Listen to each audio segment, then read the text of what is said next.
Շատ կարևոր է, որ թանգարանների մասին խոսակցություն լինի, այսինքն ոչ միայն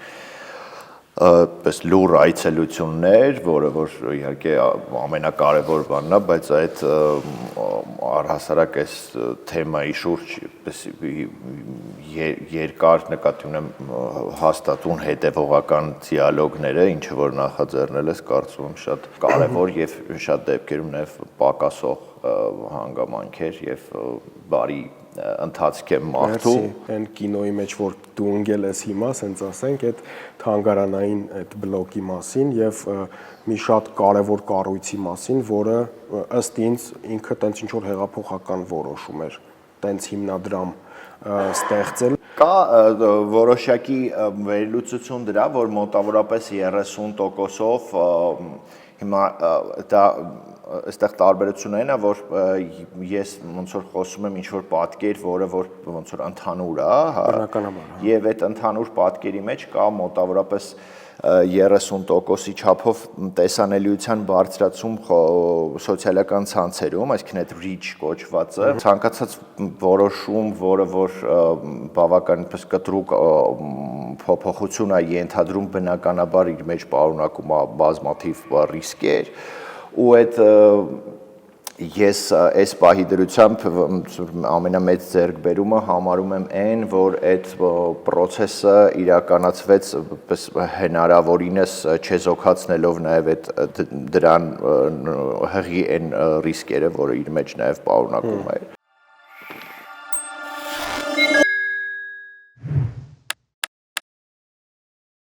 Բարի օր եւ բարի գալուստ Museum Talks կամ եթե թարգմանենք թանգարանային զրույցներ ոդքասթի շարքը,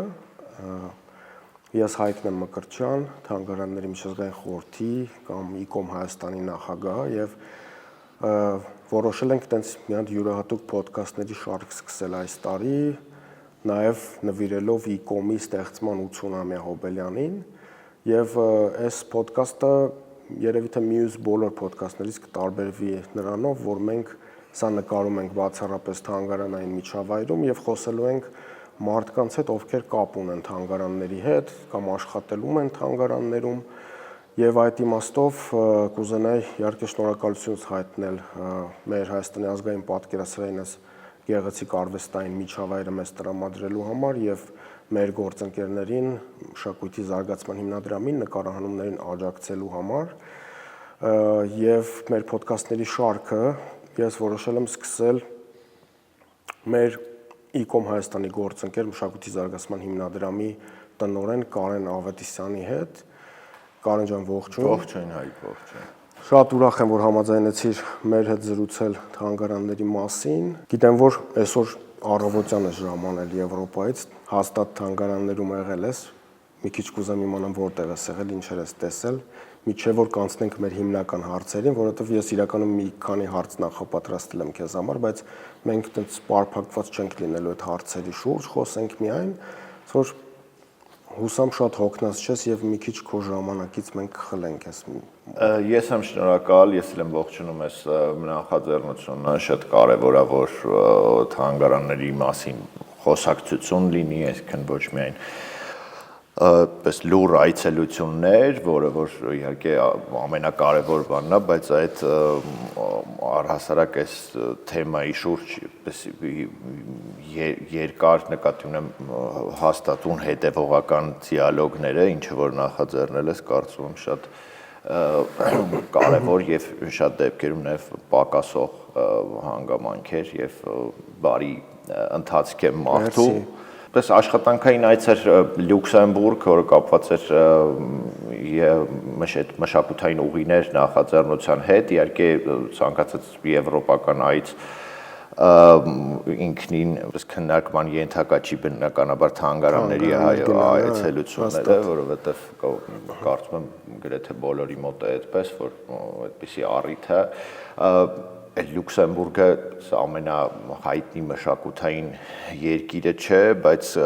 կար շատ հետաքրքիր ժամանակակից արվեստի թանգարան, Մուդամ, որը կոչվում էր,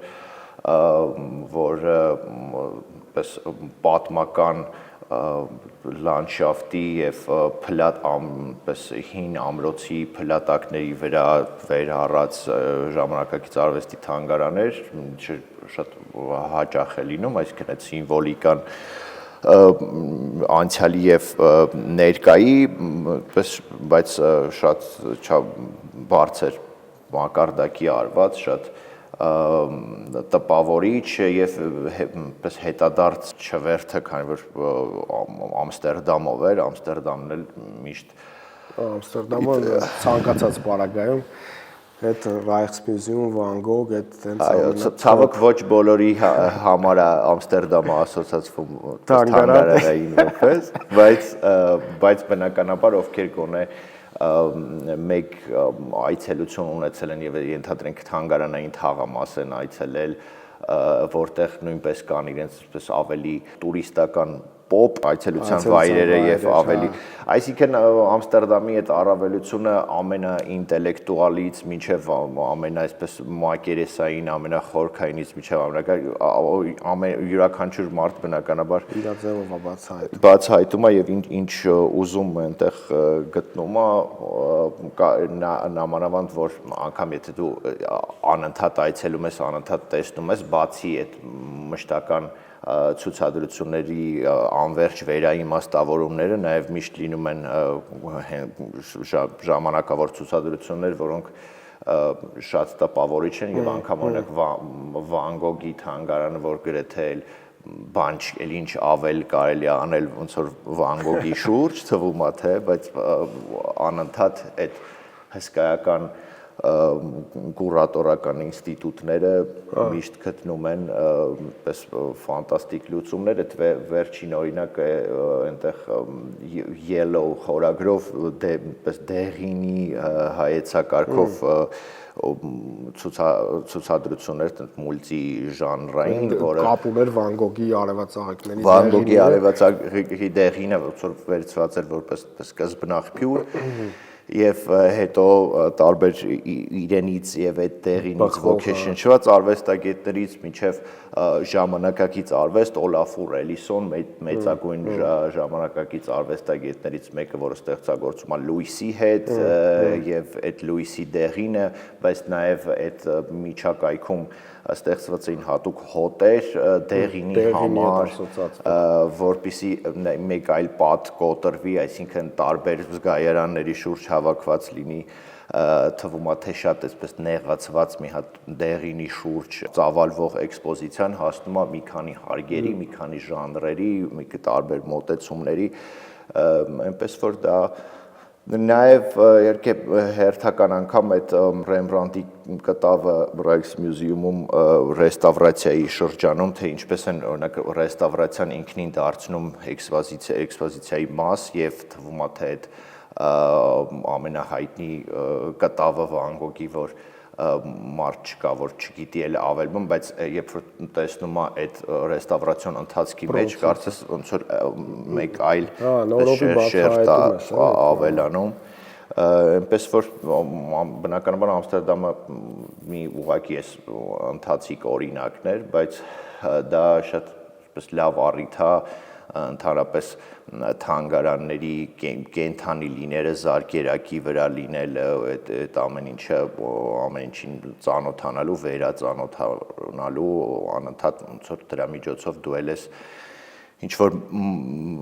ժամանակ, ոնց որ ընթացիկ ժամանակի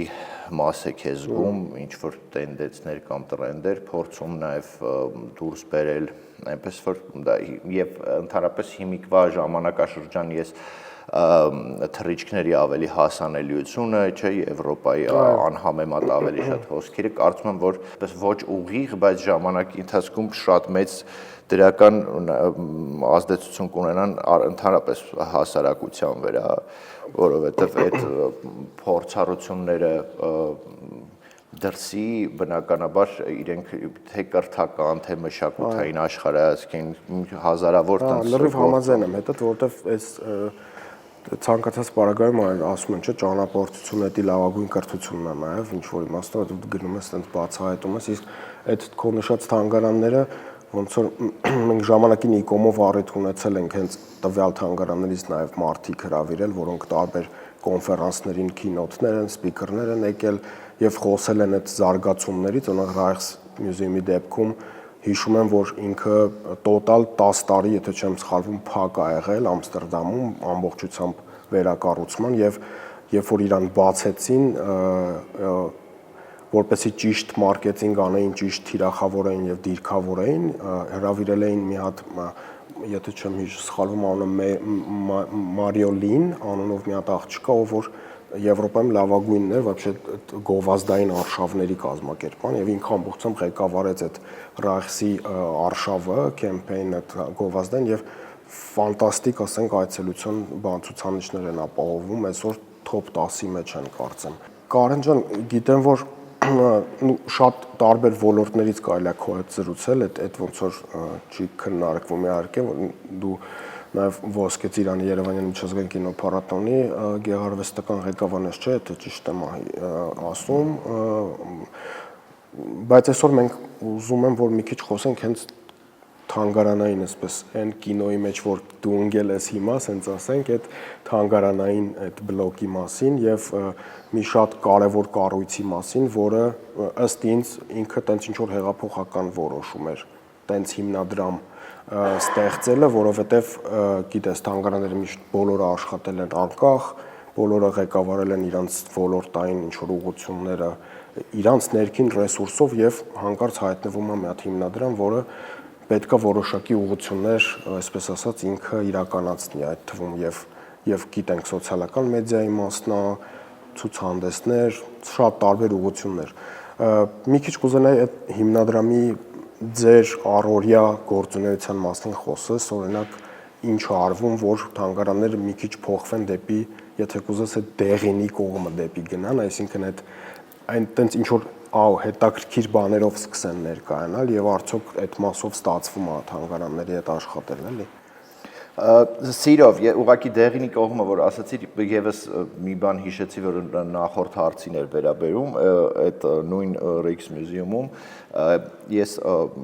հիշում էի, որ ինչ-որ բան կա շատ կարևոր, որ հա ուզում էի տեսնել ու հա առիթ այդ նախորդ այցի ժամանակ չէր եղել, այդ 17-րդ դարի Հոկուսայի այդ ճապոնական ոնց որ ալիքի այդ գլխավոր շեդևրներ, որից ոգեշնչվել էին նույն Վան Գոգը, Մոնեն եւ այլն, ու այդպես հարգերով պտտվելով հասկացա, որ չեմ գտնում, հետո հարցրեցի եւ այդ աշխատակիցը պես շատ ցավով պատմեց, որ ելնելով այդ չափազանց արդեն բան զգայուն վիճակից գործի, ինքը ոնց որ արխիվացվել է եւ այս պահի դրությամբ որոշում է կայացվել, որ ինքը չպետք է ցուցադրվի առհասարակ։ Այսինքն եւ այդ շատ պես հետաքրքիր էր, որ այսինքն օրինակ ժառանգության պահպանության այնպիսի նշաձողներ, որ կարող են անգամ հրաժարվել առհասարակ ցուցադրությունից։ Այդտեղ ես ենթադրենք հարցում եմ, բա լավ ասենք թե կախելու ընթացքում իսկ եթե լինի, չգիտեմ, հորիզոնական ցուցադրություն։ Այս ինքն էլ բացատրեց, որ ինչ որ արդեն կետի է հասել, որ առհասարակ լույսի ներգործությունը եւ այլն վտանգի տակ է ու ինչ է նշանակում դա, որ միայն այդ իրավիճակը կարաս փրկի գիտությունը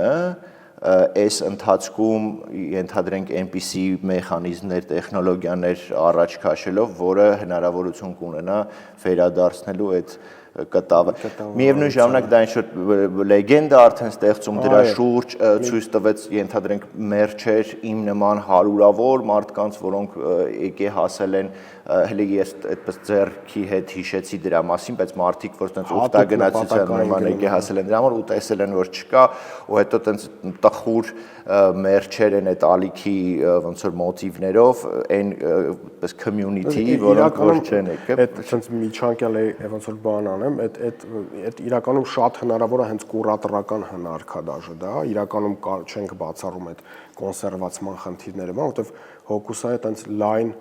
ճանապարհորդություն է անցել այս վերջին տարիներին ինքը գրեթե անընդհատ 6 ամսյա ցուցահանդեսների գնաց ես ինքս բրիտանականում եմ տեսել հենց այդ ցուցադրությունը որ 6 ամիս ընդեղ է բայց այստեղ խոսքը մենակ այն մի կոպիա մի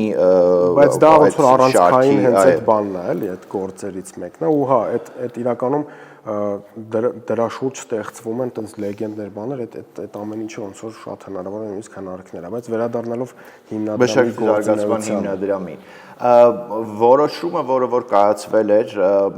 բնականաբար ենթադրում էր նաև եւ շարունակում է ենթադրել որոշակի բավականին մեծ ճանապարհ, մենք էլի կարող ենք հիմա բնականաբար խոսենք ինչ-որ ընթացիկ ձեռքբերումների հաջողությունների մասին, բայց ինքը այդպես ռազմավարական ավելի հեռահար պրոյեկտ է, որի առաջնային մի բավականին մեծ ժամանակաշրջան ուղղված էր ընդհանրապես դա մոդելավորելուն, ընթացակարգեր եւ ընդհանրապես օպերացիոն ինչ-որ ենթակառուցվածք ստեղծելու վրա։ Ցանկացած որոշում, որը որ բավականին կտրուկ փոփոխություն է ենթադրում, բնականաբար իր մեջ պարունակում է բազմաթիվ ռիսկեր, ու այդ ես այս պահի դրությամբ ամենամեծ ձեռքբերումը համարում եմ այն, որ այդ process-ը իրականացվեց հնարավորինս չեզոքացնելով նաև այդ դրան հղի այն ռիսկերը, որը իր մեջ նաև պարունակում է։ Այսինքն տարբեր գործառույթներ, ընդհանրապես գաղափարը որտեղից էր ծնվել, որ աշխարհում կան տարբեր երկրներ, որոնք ունեն որոշակի կառույցներ, որտեղից իրականացվում են տարբեր գործառույթները, տարբեր ոլորտների համար։ Այստեղ կարևոր է նշել, որ ընդհանրապես հիմնադրամի ստեղծման միտումը ինքը միայն թանգարանային ոլորտին չէր վերաբերում եւ հիմա էլ իրականում, որովհետեւ բազմաթիվ նախագծեր կան, որոնք իրականացվում են նաեւ այլ ոլորտների համար, բայց թանգարանները կարևորագույնն էին, որովհետեւ նախ այդ մոդելը ընտրված էր ոնց որ հենց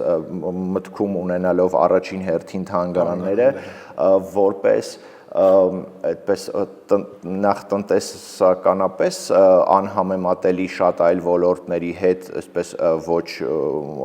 ճոխ տնտեսություններով, հա, ելնելով այդ միայն այսպես հայկական սպეციფիկա չի, բնականաբար թանգարանները այդ ամենապես հարուստ կառույցները չեն։ Եվ հետևաբար այդ միջոցներով, այդ միջոցների շրջանակում այդ գործառույթների իրականացումը շատ բարդ է դառնում հենց իրենց թանգարանների համար։ Մանավանդ երբ որ դու ստիպված ես outsource անել մարդկանց, ովքեր սովոր են, չէ՞, տենց ավելի հարուստ կամ ճոխ կազմակերպություններում աշխատել ու բան ու տենց հիմա ինչ որ իմաստով նվիրում են իրանց ժամանակը։ Նվիրում են իր ժամանակը եւ այդպես գաղափարային էր, որ ստեղծվի մի կառույց, որը կարտապատվիրակի տարբեր գործառույթներ թանգարաններից եւ այդ միասնական մի կենտրոնից կիրականացվեն այդ գործառույթները։ Այդ իր հետ նաեւ տարբեր օրենսդրական, իրավական, այդպես նաև մենեջմենտի եւ օպերացիոն տարբեր լրիվ նոր ընթացակարգեր էր ենթադրում ու նաև միշտ մտքում պահելով այդ կտրուկ փոփոխությունների ոնց որ ներքո վտանգները եւ ռիսկերը եւ այդ առումով հիմա մենք կարող ենք ասել, որ այդ ամենագլխավոր փուլը անցել ենք, այսինքն հիմա իրականացվում է պետական գնումների, հաշվապահության, թվային մարքեթինգի, կադրային գործ, իրավաբանության եւ այլ գործընթացներ, որոնք միաժամանակ իրականացվում են եւ այդպես միասնական կերպով եւ շատ քիչ են իրենց վրա ոնց որ զգում տարբերությունը թանգարանների, որովհետեւ որոշակի ինչ-որ տեկտոնական բան կար դրա մեջ, հա, որը որ արդեն իրականացվել է եւ դրա բացի թանգարաններից նաեւ քանի որ կանոնադրական եւ ընդհանրապես առաքելությունը իր ինչպես արդեն ասացի սահմանափակված չէ թանգարաններով այդ ընթացքում նաեւ անընդհատ իրականացվում էին տարբեր չգիտեմ հիմա այս ոնց որ թեմայի մեջ չի որպեսի թվարկեմ ենթադրենք դպրոցական աբոնենտային ծրագրերի կոմպենսա եւ այլ եւ չեմ ուզում բայց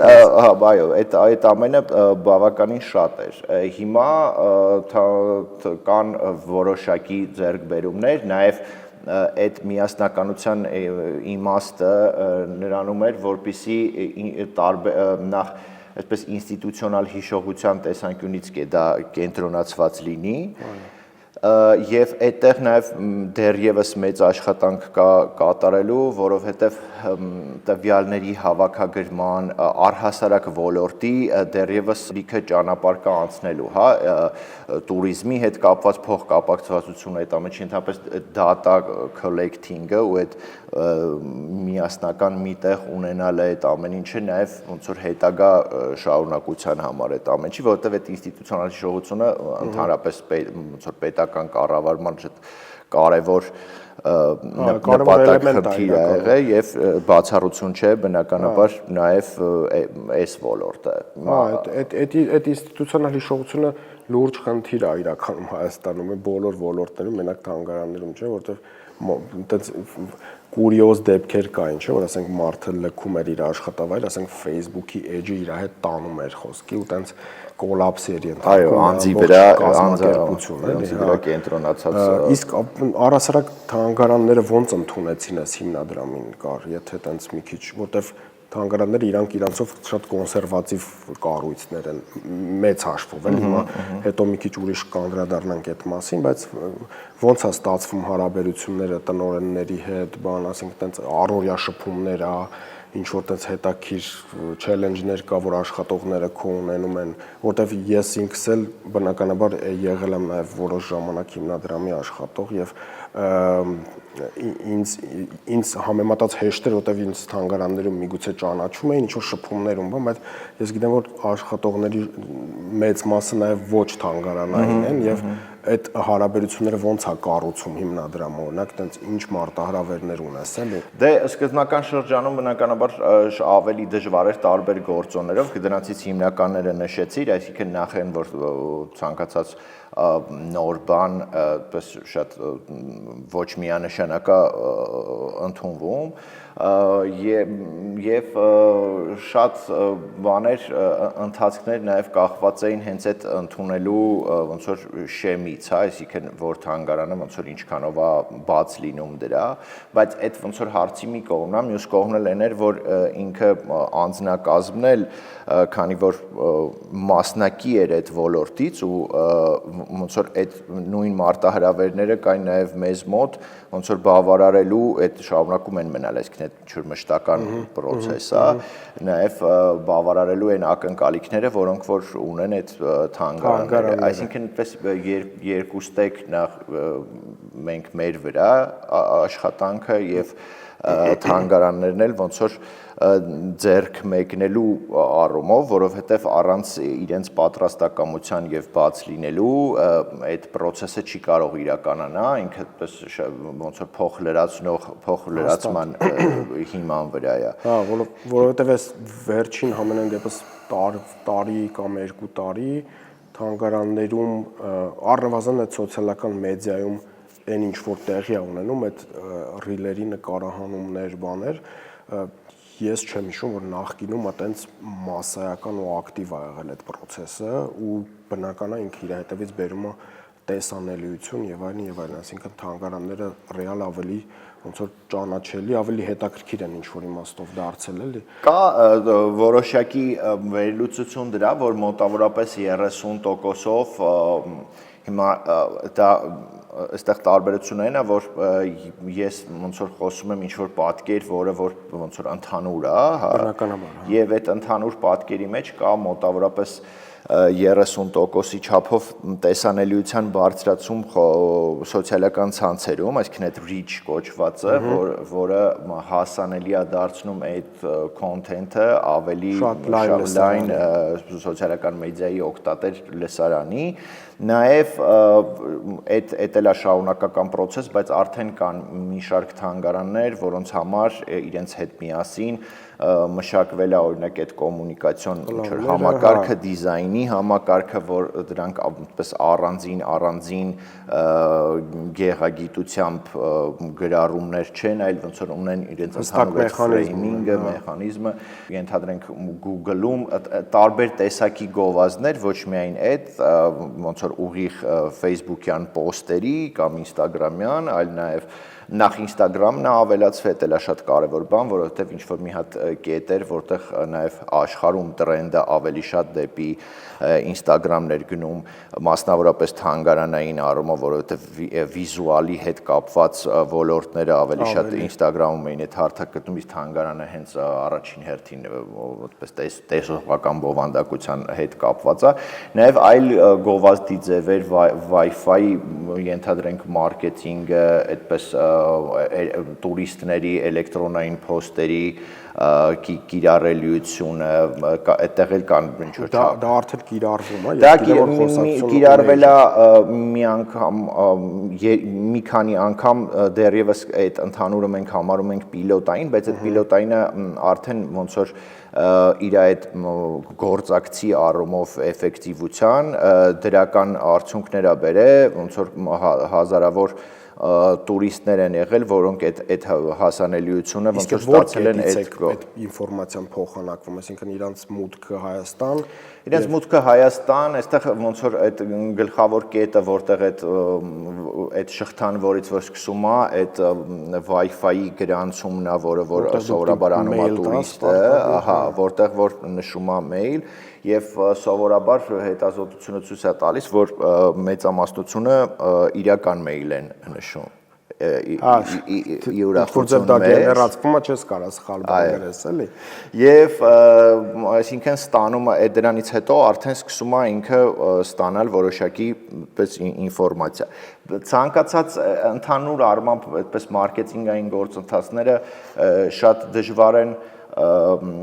կոնվերտացվում, sense ուղիղ իր էֆեկտը դժվար է հաշվվում եւ ամբողջ աշխարհում էլ է տենց էլի, այսինքն ոչ թե իրենք շատ դեպքում այդպես միջնորդավորված ազդեցություններ են ունենում ու շատ դժվար ասել, որ այս բերեց այսքան հենց այցելությունների աճ, այսինքն որտեղ վերջնական ոնց որ թիրախը այդ այցելությունների աճն է, չնայած այդ նույնպես իր հերթին կա ընդհանուր հաշվետվողականության մեջ տարվա, նաև կա ինչ-որ ավելի կենտրոնացված օրինակներ, ենթադրենք նախորդ տարվա թանգարանային գիշերը, նաև կիրառվել են էլի մեխանիզմներ, ենթադրենք ինֆլուենսեր մարքեթինգի, տասնյակ ինֆլուենսերներ ներգրավեցին դրան, որը էլի ոնց որ արվում էր այդպես առանձին, բայց սա ոնց որ ավելի այդպես արշավային տրամաբանություն ուներ։ Իրականում այդ ինֆլուենսերների դա շատ այդպես ամեն դեպքում ինքը այդպես կոմերցիոն բաղադրիչ ունի ու ոնց որ այդ մարդիկ դրա համար են նաև աշխատում։ Այդ իմաստով իհարկե հիմնադրամի ոնց որ support-ը շատ կարևոր է, ենթադրում, չգիտեմ, իհարկե չեմ ուզում խորանամ ոնց է դա պայմանավորվածությունները բան լինում, բայց տենց բան հաստատ չի եղել երբևէ, այսինքն որ ինչ-որ հայտնի ինչ-որ մարդիկ ներկայություն կան, ապահով են էքսկուրսիաներ վարեն, չէ՞, դա վերջի փորձերը, տարբեր ցուցադրությունների շատ կարևոր է։ Բայց ոնց որ գնալով դեպի դրան, գիտես ինչ կուզենայի լսել քեզնից, ավելի տենց մի քիչ փիլիսոփայական կարող հարց լինի, բայց բանը ասենք նույն այդ էլի հետ գնամ այն ամենասկզբի մեր խոսակցությունը, տես ասենք Վան Գոգում անում են շնորհ ցուցադրություն, շնորհ փախած թեմա է, ասա դեղին գույն, բայց դա կապում են խորքային շերտերով տարբեր բաների հետ ու դա ցույց է տալի այդ համադրողական, այդ կուրատորական գործի կամ դրա մեջ առնվազն խորացած լինելու թանգարանի բանը, այսինքն այդ ինչ որ մի հատ գիտաշխատող է, sense ճակերտավոր, որը որ որոշել է sense թեմա առաջարկի անի, էլի։ Հիմա մեր մոտ այդ ես մեկ-մեկ միշտ այնց խոսում եմ, ասում եմ ինչքանով է, էլի մեր թանգարանների աշխատանքը ոնց որ public value, այսինքն հանրային արժեք ստեղծում, այսինքն դու ինչքանով ես քո գործունեությամբ ազդում հանրության գեղագիտական ճաշակի, ոճի, չգիտեմ, հազարումի հարցերի վրա, էլի, ու այդ իմաստով արևմուտքը շատ պրոգրեսիվ է, էլի, այսինքն իրանք ամեն օր արձագանքում են ինչ-որ իրավիճակների,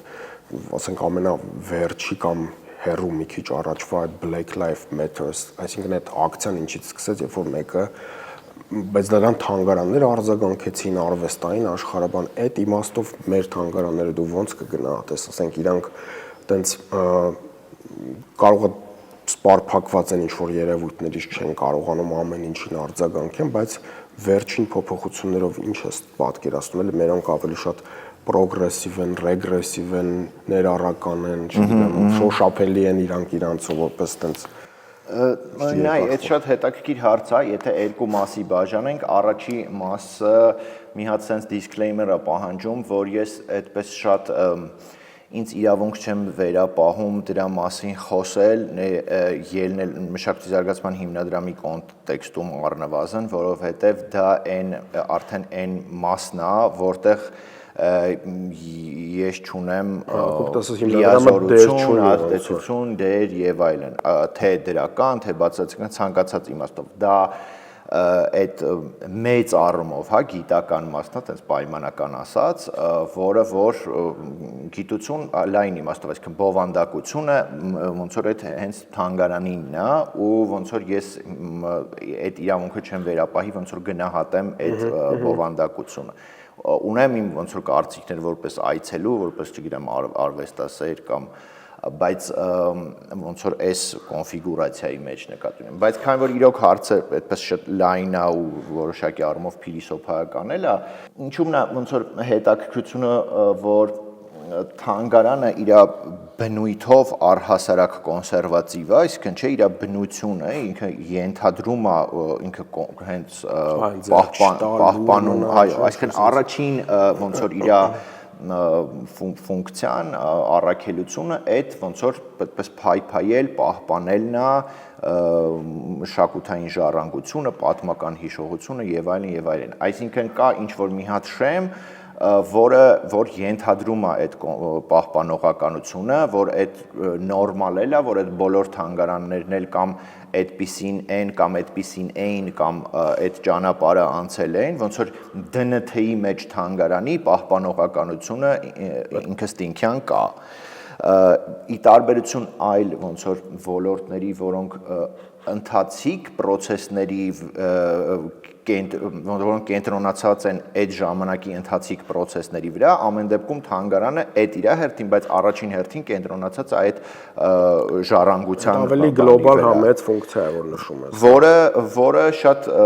միևնույն ժամանակ այդ ֆունդամենտալ առումով այդ իմաստով իր պահպանողականությունը ոնց որ շատ կարևոր է։ Ու դրան հետո գալիս է այն ոնց որ պահանջը, որ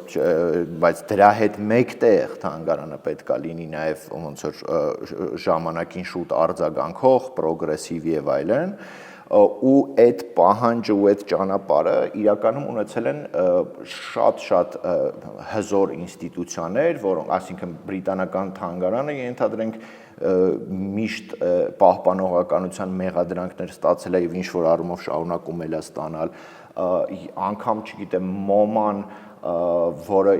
թվում է թե ծիծաղալու է օրինակ բերել այս կոնտեքստում, բայց ինքը իր բազմաթիվ քննադատությունը ենթադրենք, որը որ կաղապարված է մոդեռնիզմի կոնկրետ այս ժանրերի շուրջ եւ դռները փակել է այլ ոնց որ բաների չգիտեմ Պոմպիդուն է իր որոշ ժամանակ տենց բան ունեցել Լուվրը եւ այլն, ուզում եմ ասեմ, որ այդ բալանս գտնելը ոնց որ կոնսերվա ու ֆոկուսը փոխելու կամ համադրելու կոնսերվատիվը եւ այդպես բանը ժամանակակիցը ոնց որ այդ բոլորը այդ մարտահրավերները ունեցել են։ Հիմա այդ մենք խոսում ենք հսկայական էլի ինստիտուցիոնալ հիշողությամբ ոնց որ կառույցների մասին, իսկ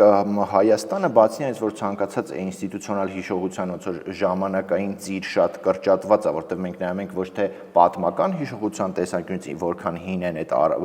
էքսպոնատները եւ այլն, այլ նայում ենք ոնց որ այդ կառույցի ոնց որ ընթացքը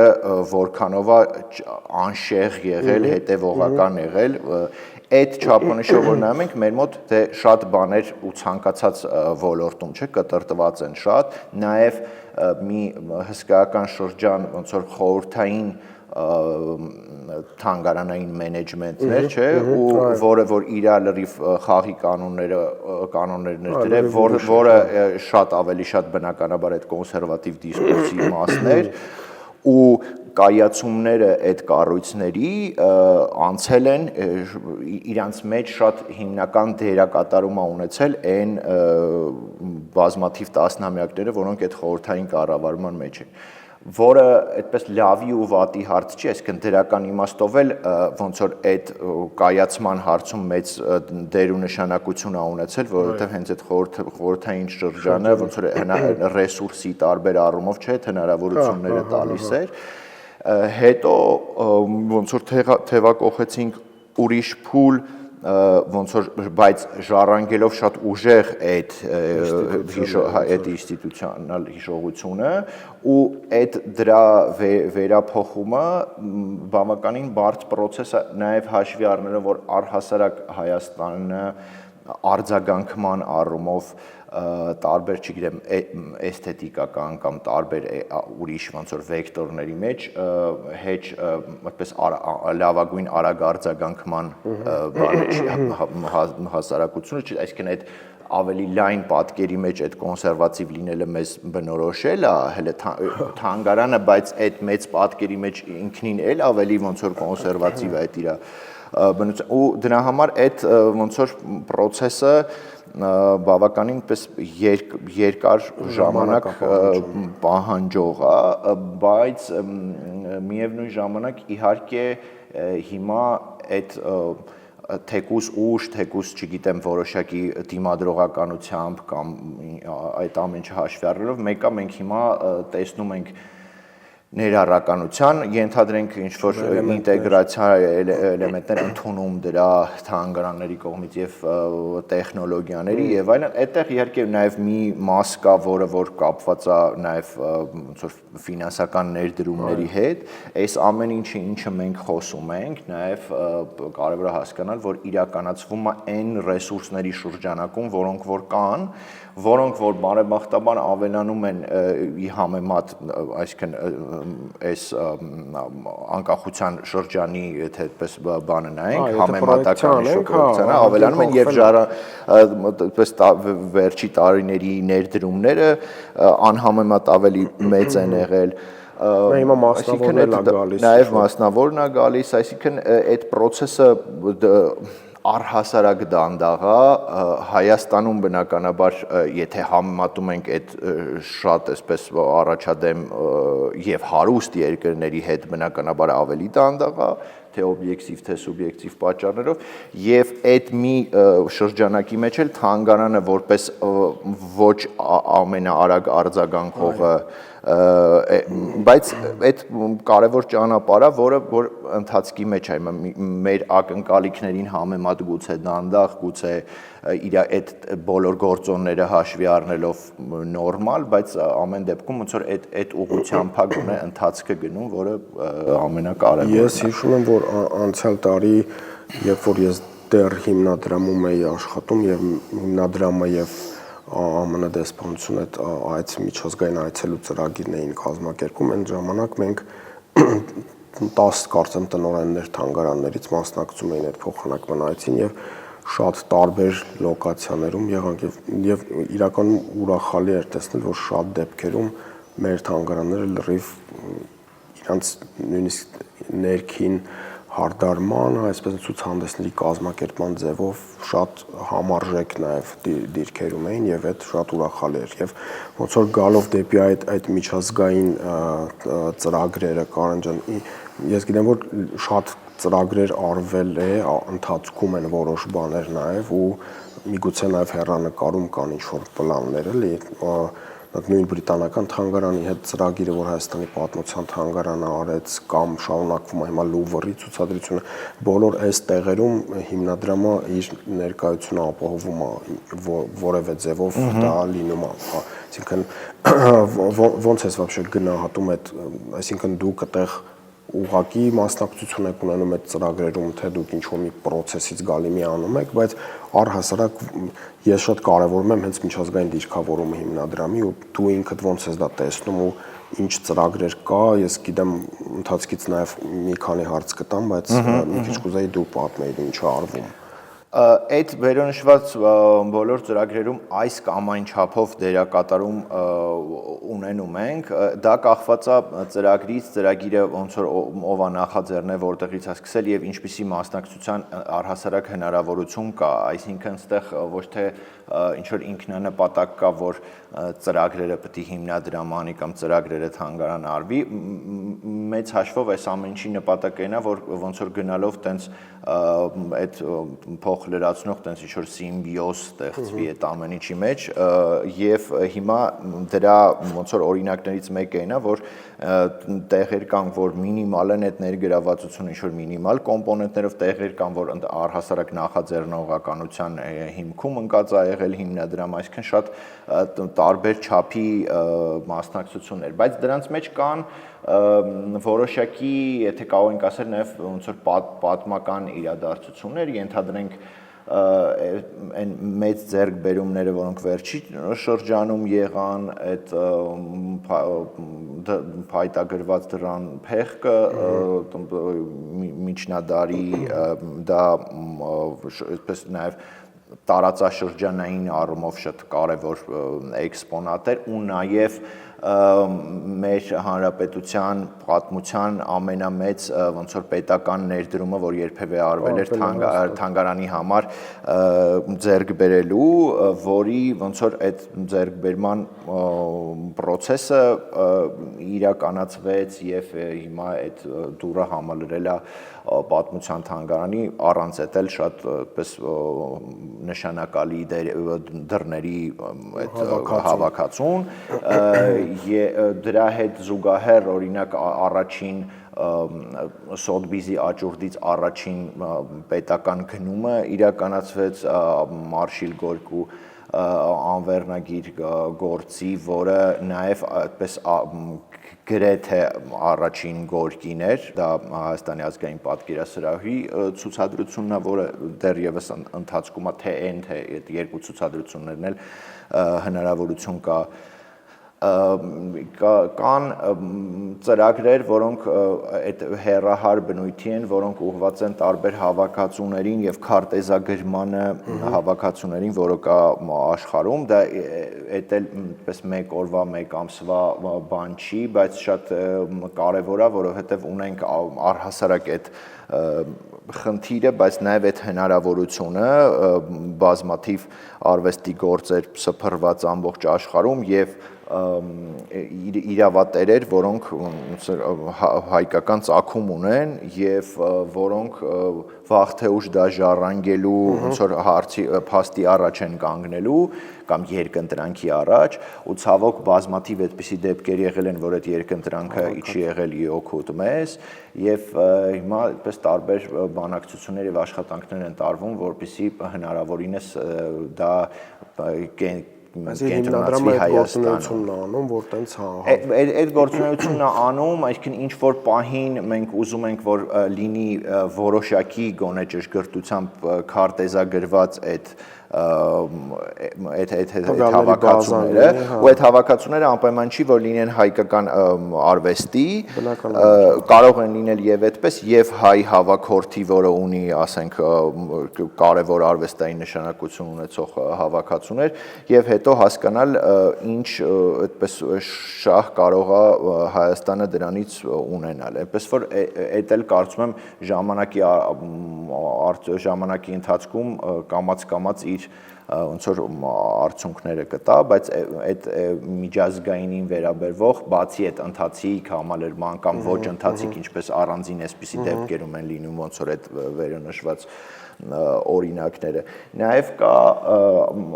ծրագիր ԿԳՄՍ նախարարության հետ, որը ենթադրում է ոնց որ աճուրդային տան այդպիսի հեղինակավոր ինչպես Սոթբիսնա կամ Կրիստիսնա ոնց որ տարածաշրջանային ներկայացություն, որը կարա լինի եւ Հայաստանում, այսինքն ոնց որ տենց է պլանավորված, որովհետև դա իր հետ կարա ոնց որ տարբեր ուրիշ դրական փոփոխություններ բերի, որովհետև այդ շուկայի ոլորտն էլ մի հատ առանձին ոնց որ զրույցի խոսակցության չէ, նյութա։ Դե բնականաբար, որտեղ այդ արվեստի գործերի, вообще տենց ստատիստիկա կա, չէ՞, ասում արվեստի գործերի ապօրինի շրջանառությունը вообще կապ չունի դա Սոթբիսով, որտեղով առհասարակ։ Եթե կա տենց նույնիսկ եթե բացահայտված տենց բաներ, 4-րդ տեղն է զբաղացնում իր կրիմինալության բանով, էլի հետագծով, այսինքն այդ իմաստով կարևոր է նաև վերահսկողական այդ բան ունենալ, այսինքն շատ մշակութային լանդշաֆտի վրա դառնում է կարևոր կենտրոն։ Նաև գների գոյացման առումով արվեստի շուկայի հիմա օրինակ մեծ այդպիսի խնդիր կա, այսը կա վերջապես ոնց որ մեծ ցանկություն ժամանակակից արվեստը չանտեսելու եւ ոնց որ համալրելու ժամանակակից արվեստով, որովհետեւ մենք հասկանում ենք, որ այդ մենք ասելով առհասարակ ոլորտը նկատի ունեմ, որ դա մեծ ոնց որ ցուցադրական եւ ներկայացուցչական առումով բաց է եւ էլի խոսում ենք մի բանի մասին, որի արձագանքը բավականին ուշ է լինում, էլի, այսինքն ժամանակակից արվեստի կարեւորությունը, բայց պարադոքսը նրանում է, որ մի կողմից Հայաստանը ոնց որ առաջիններից մեկն է եղել այդ խորհրդային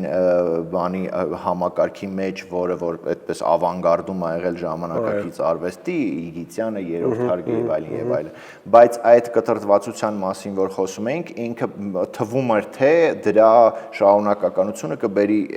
այն կետի, որ հիմա մենք ասենք այդ նույն տարածաշրջանում ոնց որ ֆլագմանը կլինենք, տենց դրոշակակիրը ժամանակակից արվեստի, որը այդպես չի, այլ այս շրջանում հիմա մենք խոսում ենք դրա մինիմալ ոնց որ ներկայացուցչությունը ապահովելու մասին, որը իր հերթին բացում է տարբեր խնդիրներ, օրինակ այդ դրա իրավական դաշտում ոնց որ դրա գնագոյացման հիմնավորմանը կամ սենց ինչ-որ բաների, որը որ ոչ միայն ուղղակի ցանկության բան է, այլ այդ ցանկության տակ հետո գալիս են հազար ընթացակարգեր, որոնց որ պետքա ոնց որ պատրաստ լինել։ Հիմա այդ էլ մի հատ ուրիշ ոնց որ ընթաց կա, որ փորձում ենք այդ ֆունդամենտը ոնց որ այդպես նորմալիզացնել, որպեսզի այդ դրա վերևում կանգնած այդ ցանկությունը ժամանակակից արվեստի ձեռքբերման ոնց որ տա իր ինստիտուցիոնալ արդյունքներ, այսինքն ոչ թե ուղղակի 1 կամ 2 ձեռքբերման տեսքով, այլ ոնց որ համալրվածության ու առհասարակ այդ թանգարանային լանդշաֆտում ոնց որ ժամանակակից արվեստի դիրքավորման։ Իսկ տենց թանգարանների հետ դրսի կար ինչ-որ տենց փորձ կա հիմա, որ օրինակ պլանավորվում են ինչ-որ ցուցահանդեսներ տանել դուրս, որովհետև մեր համար նաև շատ կարևոր է այդ դուրսը ներկայություն ապահովել։ Մենք կարանք միգուցե բերենք երկար բանակցությունների արդյունքում, բայց օրինակ ինչ-որ top մի հատ թանգարանում ցուցադրություն դնելը Հայաստանի մասին, չգիտեմ, կուզես Երևանի, կուզես ժամանակակից արվեստի հայկական 1000 բանով, այդ խնդիրը գիտես ինքդ էլ, որովհետև տարիների բանակցություններ է պահանջվում եւ պետական նաև իհարկե ներկայություն, շահագրգռվածություն, ինչ որ բան կա, որ այդ իմաստով հիմնադրամը անում է։ Դե կան ինչ որ բաներ, որոնք որ ոնց որ ընթացքի մեջ են, որոնց մի մասում դու հենց այդ ակունքներում ոնց որ դերակատարում ես ունեցել, որը կապված են բրիտանական թանգարանների հետ, National Portrait Gallery, Victoria Alberti եւ այլն, կան հակառակ ոնց որ ուղղությամբ նախագծեր, որոնք հիմա ուղղակի ոնց որ կոնֆիդենցիալ են ելնելով, հա, բայց առհասարակ եւ թանգարանները իրենց հերթին նույնպես այդ փորձերը անում են, այսինքն պետք է որ ենթադրենք հենց 2027 թվականին դրա արդյունքները տեսնենք, այնպես որ այդ միջազգային համագործակցությունը եւ ցուցահանդես եկե այս ընթացքում նույնպես լինում են ենթադրենք Բարբիզոնի ցուցադրությունը պատկերասրահի կամ հակառակը ենթադրենք այդ գեղեցիկ ավանդույթը որ Հայաստանի պատմության թանգարանը յուրաքանչյուր սեպտեմբերի 21, այսինքն անկախության օր մեծ միջազգային համագործակցության գործարկմամբ ոնց որ այդ անկախության այդ տարին սկսում նշում այդ շարքում եւ բրիտանական թանգարաններ եւ Լուվրը իդեպ Անահիտ Մայր Աստվածություն Անահիտից Մարիամ ցուցադրությունը նույնպես էական էր էլի իր ցուցանիշներով ոնց որ աննախադեպ տարբեր կետերի հասավ, բայց նաև ոնց որ սկիզբ դրեց այդ ավանդույթին, որը այս սեպտեմբերի 21-ը նույնպես ոնց որ բացառություն դրա համար չի լինում, ազգային պատկերասրահը ունի ամբիցիոզ միջազգային էլի նախագծերի ընթացք, որը դեռ ոնց որ այն փուլում չի, որ հնարավոր է համալայնացնել կամ համարել կատարված, բայց ոնց որ հորիզոնի վրա այդ նույնպես երևում է։ Կարեն ջան, իրականում շատ հետաքրքիր էր ինչի մասին որ խոսեցիր ու ոնց որ լավ նաև մոտիկից իմանալ իհարկե հիմնադրամի գործունեությունը, նվիրվածությունը, ես վստահ եմ, որ այս բոլոր քո նշած այդ նախաձեռնություններում իհարկե հիմնադրամը իր մեծ եւ այն որ ասում եմ դրոշը կտնի այդ ինստիտուցիոնալ նաև ինչ որ շատ հարցերում թանգարանների զարգացման եւ հետագա գործունեության միգուցե ծավալման հարցերում ու հուսով եմ որ ոնց որ տենց հիմնադրամը շարունակական եւ իր ներկայությունը երկարամյա կունենա այս մեր թանգարանային իրականությունում եւ իհարկե կարելի է շատ հարցերում ծավալվել խոսել, բայց փոքր կտորներով պահում ենք մյուս հյուրերի հետ խոսել, որովհետև որոշել ենք տենց հենց սպეციფიկ թանգարաններից ինչ որ մարդկանց հրավիրել մեր ոդքասթին ու այդ իմաստով դու մեր առաջի ոնց որ հյուրն ես ու շատ ուրախ եմ որ հենց դու համաձայնվեցիր լինել, որովհետև իմ համար կարևոր էր մի քիչ դրսի մարդու աչքով նայել թանգարաններին, вообще ինչ արվում է այս ոլորտում ու շնորհակալ եմ որ եկար այս քո քնաթաթախ առավոտը սկսեցիր մեր հետ, բայց ես եմ շնորհակալ, ես էլ առիթից օգտվելով ուզում եմ եւ իմ պես ողջույնները եւ զորակցությունը ուղղել եւ իմ գործընկերներին մշակույթի զարգացման հիմնադրամի եւ բոլոր թանգարաններին շնորհակալություն հայտնելով իրենց համագործակցության, համբերության եւ այն համատեղ աշխատանքների, որը դեռ սպասվում է եւ շնորհակալություն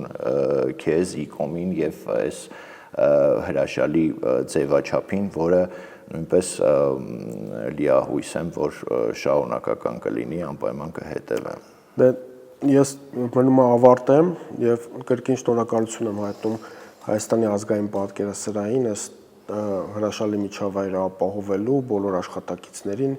եւ իհարկե մշակույթի զարգացման հիմնադրամին մեր Museum Talks podcast-ը աջակցելու, կազմակերպելու համար ես առաջարկում եմ ուղղակի բոլոր մեր հետևորդներին հետևեն Իկոմ Հայաստանի էջին եւ ոչ միայն լայքեն, այլև տարածեն այս ոդքասթը, որովհետեւ սա փաստացի միակ հարթակն է, որ խոսվում է հենց թանգարանների մասին, թանգարանների համար եւ կհանդիպենք մեկ այլ առիթով, մեկ այլ թանգարանում միգուցե։ Շնորհակալություն։